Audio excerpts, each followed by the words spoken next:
the end of February or the beginning of spring. Around New York lately, I can't help but feel like spring is already sneaking in. The trees are waking up, the air feels different, lighter, almost like it's lifting my spirits with it. Maybe it's just me, but my steps feel a little bouncier these days. And with that shift in the air, I've been thinking a lot about something. What does it really mean to do my best every day? We hear that phrase all the time, do your best, do your best. But what does that actually look like? Is it about waking up early, staying on top of deadlines, being super productive, and pushing yourself to accomplish as much as possible? Or is it about something softer, allowing yourself to move with the day, follow your natural interest, and embrace the moments as they come? Because honestly, the way we measure using our time well is so personal. We always hear sayings like time is money or time is the most valuable resource. But if time is so precious, doesn't that also mean that we should spend it in ways that actually feel meaningful? For me, these days, happiness isn't about chasing some massive achievement. It's in the little things, like slicing up a perfect Honeycrisp apple and savoring every single bite. It's about slowing down, being present, and appreciating the process, not just the result. And I've realized, especially living in New York, that life is always changing around me. Skyscrapers pop up out of nowhere, shops I've never seen before suddenly appear on familiar streets, and my routines shift with the city itself. Maybe part of living diligently isn't about always pushing forward, but simply observing, being aware of the change, processing it, and making sense of it in my own way.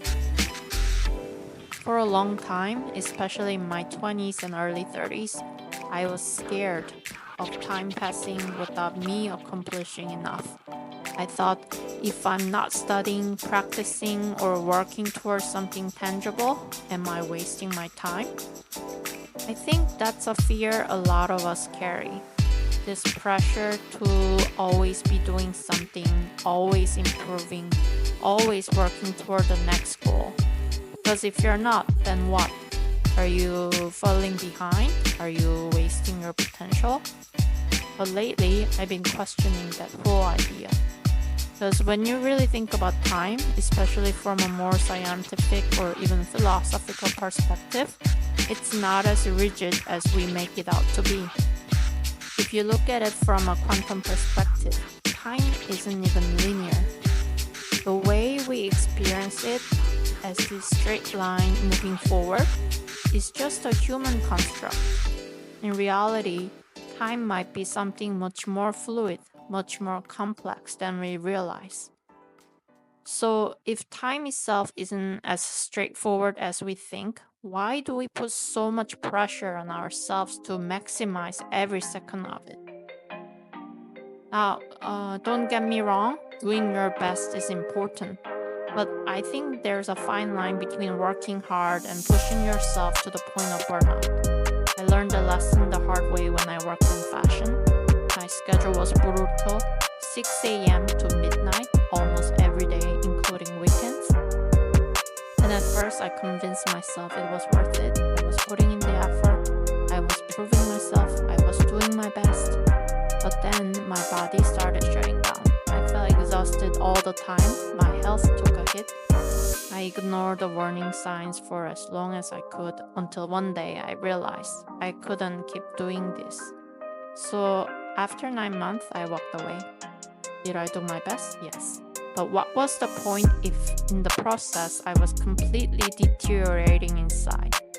I think there's something really valuable in saving 10 or 20% of our energy for ourselves. That energy should go toward taking care of ourselves mentally, physically, and emotionally. Because when we run ourselves into the ground, what's left? Who are we actually doing it for? And that brings me back to this idea of spring. Spring doesn't come because the earth tries really hard to make it happen. The planet doesn't force the flowers to bloom or strain it itself to push the seasons forward. Spring just comes. The earth allows it to happen. And maybe that's the lesson. Maybe we don't always have to be trying so hard. Maybe we don't have to force every moment to be productive or meaningful. Maybe we can just be. So as the seasons start to shift, I want to remind myself, and maybe you too, to let things happen in their own time, to do our best, yes, but not at the cost of ourselves. To embrace change, to savor the small joys, and to remember that sometimes the best thing we can do is allow things to unfold naturally.